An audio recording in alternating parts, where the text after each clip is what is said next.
I'm going through your questions today about RMDs, gifting to your kids, and Roth conversions. This is Retirement Revealed, where Jeremy Keil and his guests guide you towards making smarter retirement, investment, and tax planning decisions. Welcome to Retirement Revealed. I'm your host, Jeremy Keil, and we're here to turn your retirement savings into retirement income. Today, I'll be going through questions about how best to take out your RMD, how to do gifting to your kids, and whether or not you should convert your Roth IRA. Now, if you're wondering how to ask me a question, the best way to do that is go to retirement-revealed.com, and in the top right corner, you will see Ask Jeremy a Question. So I'd love to have you ask me a question. I'll get it out to you right away. And of course, we'll be able to enlighten the audience with anonymized information and questions on that too. So we got a few questions today. Let's start with the first one, which is it better to take more than the required distribution from the IRA, withdrawing it faster, and then reinvest it into a taxable account so it can be capital gains versus income taxes? Is this a good way? Now, I'm going to answer this as saying it's an okay way, but it's not the best way. Now, when you got your required minimum distributions, there's a few things to go through. The first is that anything that you give out to charity really should be coming first from your traditional IRA, going direct to charity as a qualified charitable distribution. So let's say you give $3,000 a year to charity and your required minimum, RMD, is $13,000 per year. Now, you know that you're forced to take $13,000 out from your account and send it over to you in there. You're forced to do that. And so you might do that. You might take $13,000 out, take it to you, and then write a check out to charity, give them the money. What you're better off doing, though, because that full $13,000 shows up as taxable, is you're better off taking first your required minimum, your qualified charitable distribution, the money you want to give to charity, send out that $3,000 first to charity. That comes out of your required minimum. You don't have to show that on your tax return, and yet it counts towards your required minimum. So when you take out the $10,000 that perhaps you spend or put it wherever you put it there, it's only the $10,000 that shows up as taxable. So number one with your required distributions is any money that you plan to give to charity, you really ought to take it as a qualified charitable distribution from your traditional IRA directly to the charity. That's the first part. Well, then now there's the remaining part of it, which is you've got to take the rest of your RMD out. You got to take out that rest of your required minimum. And of course, you might spend that. You might put that in the bank. You might reinvest it. But then you're on the right track here. The listener's on the right track here, where perhaps you ought to take out more than the required minimum. You've got to remember that M stands for minimum. It doesn't stand for maximum, it stands for minimum. So you can always take out more. And if you're doing tax planning to say, here's the dollar amount of my income this year, here's future income, what's the tax situation up and down, and if perhaps this year's tax income is going to be lower for the rates, you might want to take more out of your IRA. And when you take more out of your IRA, especially at a lower rate, that's a positive thing. That means your IRA is lower, so your future required minimums are going to be lower. So yes, taking more than your minimum is a right way to evaluate. Doesn't mean you have to do it or should do it. Just evaluate. Should I be taking more out than the minimum so that I have a lower minimum in the future? But the best way to do that is not to take money from your IRA beyond your minimum and put it into a regular taxable account.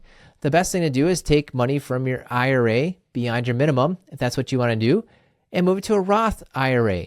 As it grows in the Roth IRA, it will become tax-free. So yes, capital gains are better than income taxes because they are lower, but what's even better than capital gains is no income taxes, which is what you get from the Roth IRA. So take a look and figure out what's the right amount. Use your tax planning to say, am I going to stay within the tax bracket? How does this affect Social Security and Medicare costs? And then, of course, too, if you're thinking about this of maybe I'll take more than the RMD, why wait till RMD age? You may want to start taking money out of your traditional accounts first before RMD age and start doing these Roth conversions ahead of time. And of course, if you're already there, and this listener's already there, you can still do something about this. It's not too late. I've heard accountants tell some clients, you're too old for a Roth IRA. That's absolutely not true. There's no age minimum or maximum for Roth IRAs. And if you're doing a conversion, as long as you have $1 in a traditional account, you can convert that to a Roth. It has nothing to do with your age, nothing to do with your income. You should always be looking at your taxes today, your taxes in the future, and plan it out to say, when I project that it's a lower tax rate at some point, pay those taxes at the lower rate, and the Roth conversion is the way to do that. So you're on the right track there, but look at the Roth conversion as opposed to the regular taxable account. All right, second question is, I want to give my son more than the $15,000 limit. What are the tax ramifications, and should I sell stock to do it? So great thinking, and there's a lot of different things here. Well, good for you for saying 15,000 is a limit as opposed to 10,000. Most everyone walks in my door, I'm talking to them, they say 10,000 is a limit. Although it's no longer 15,000 anymore. Every year now, that estate tax, or that giving limit rather, might be growing, and here it is in 2024, it is $18,000. So you could maybe tell your kids it's the 10,000 if you want to, but do know it's 18,000. And also, the word limit everyone uses, I hear that all the time. It's not really a limit, it's an exclusion. All that means is you don't have to tell the government. You don't have to report it. You don't have to really count it. So exclusion is the right word.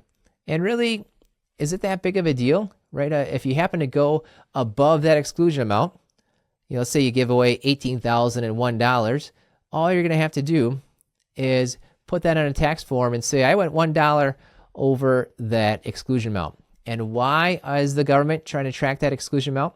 Because the gifting and the estate taxes are really kind of combined. If you gift more than these exclusions during your lifetime, it kind of goes against and gets counted towards your estate levels at your estate, at your passing. Now we'll get to that in a second. So it's exclusion.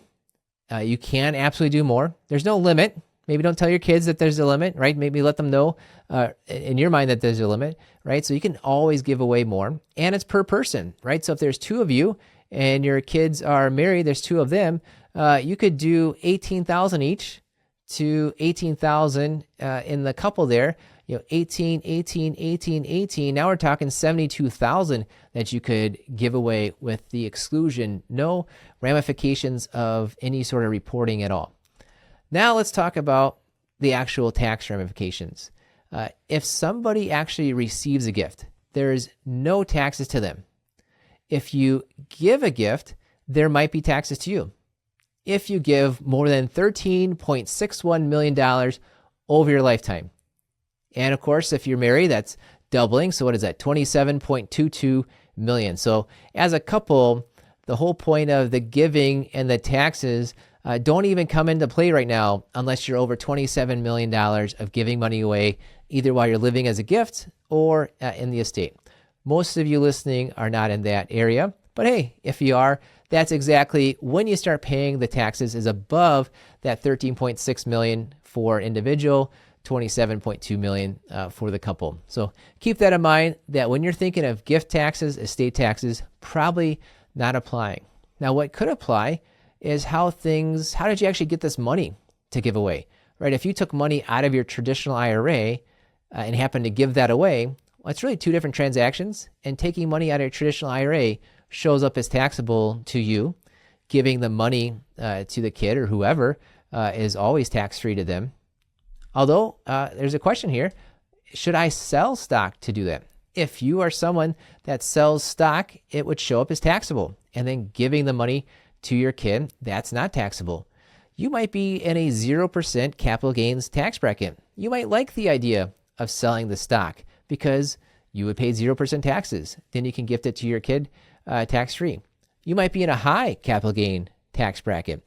You might then want to wait until you pass on to give it to the kids because you will get a step up in cost basis. The government says, who knows what you paid for the stock before? whatever it's worth on the day you die, let's pretend that's what you paid for it. And, whatever it is, $15,000, we pretend you paid for it, $15,000 is worth, you subtract it out, there's no gain, so there's no taxes on that. That's called a step up in cost basis. Now, you could actually gift the stock to the kids.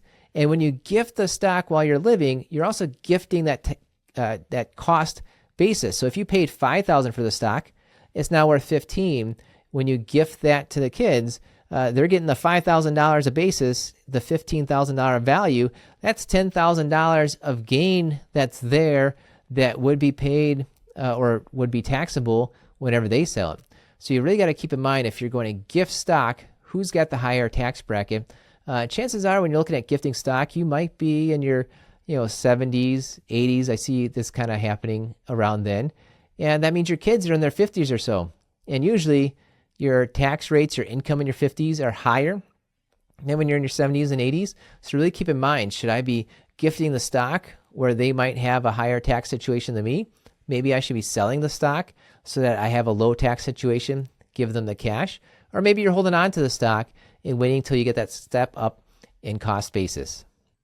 All right, third question. Here it is. My wife and I are retired at 61, no debt, so good for you, and have $7 million total in investments with $4 million in traditional.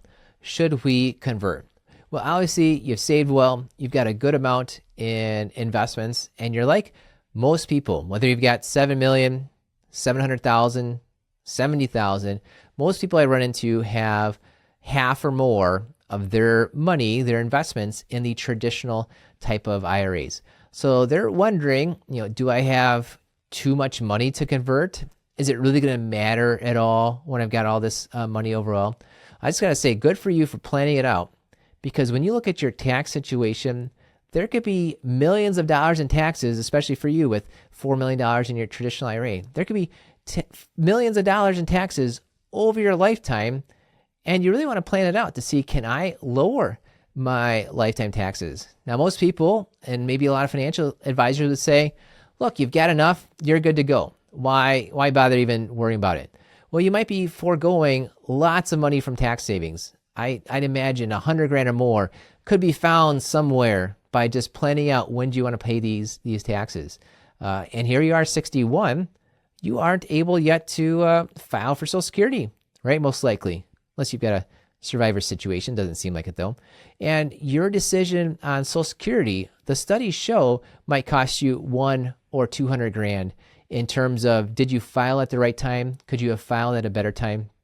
And if you're someone that's got $7 million or $700,000, you got there because you made good, smart decisions and you didn't throw your money away, right? Your decisions on your Social Security, you can't just say it doesn't matter, because it does matter. Even $100,000, $200,000, I think no matter how much money you have, you probably appreciate having that extra coming in because you planned it out, you took the right choices for you on Social Security. So this just really shows why you need good tax planning as part of your retirement planning, and why you need your financial advisor to be a retirement-focused financial advisor. Now, I don't know personally their situation beyond just one question, but probably here's what they're looking to do. Probably at least one of them ought to wait on Social Security. It doesn't seem like they need the income. And when you look at Social Security, the best way to consider how Social Security works is to think of its formal name, Old Age Survivor Disability Insurance. Social Security is there to protect you in your old age. Social Security there to protect the survivor. Social Security is really insurance in case you live a long time or your investments don't do as well as you'd like. So if at least one of you delays, which would probably be the person that has the higher Social Security, that's a really big help towards your old age, towards a survivor, towards really helping kind of in the insurance side of your retirement planning. Then if you got $4 million in your traditional IRA, it sounds like you probably have $3 million that's not in your traditional IRA. You don't have to live on your traditional IRA money. You could live on your non-IRA money. And the tax situation today is likely to be better. When you've got traditional accounts, Roth accounts, regular accounts, savings accounts, that's 4 different types of accounts, 4 different tax situations. And it's almost like you have a tax budget.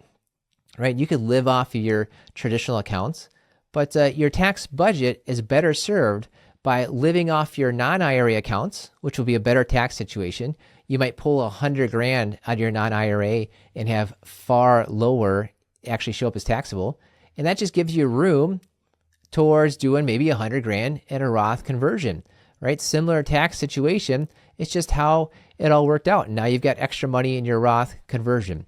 And so you want to most likely take a look here and consider waiting on Social Security for one of you, living off your non-IRA money, which gives you the chance now to do these Roth conversions. And you want to convert the right amount each year. And most people I hear from say, well, I don't want to jump to the next tax bracket. Well, the next tax bracket doesn't really matter too much unless you compare it to future tax brackets. So take a look at what today's tax situation might be versus future tax situations. And if you find a way to pay taxes that are lower today than what you're likely to be paying taxes on in the future, you're doing all right. So go find a good tax planning, good retirement-focused financial advisor, and they really ought to be doing these projections on what are your options. Should you be doing a Roth conversion? How much should you be doing? And for how long should you be doing these Roth conversions? And then you'll be able to see what it might save you in lifetime taxes. I have a strong feeling it'll be quite a bit in lifetime taxes you get to save. All right, you've got your answers there. Go make good use of those. And also just send me your questions. Go to retirement-reveal.com. Click on Ask Jeremy a Question. Love to hear from you. Well, thank you for listening to the Retirement Revealed podcast. We believe if you know more about your money, you will feel better about your money and you will make better money decisions.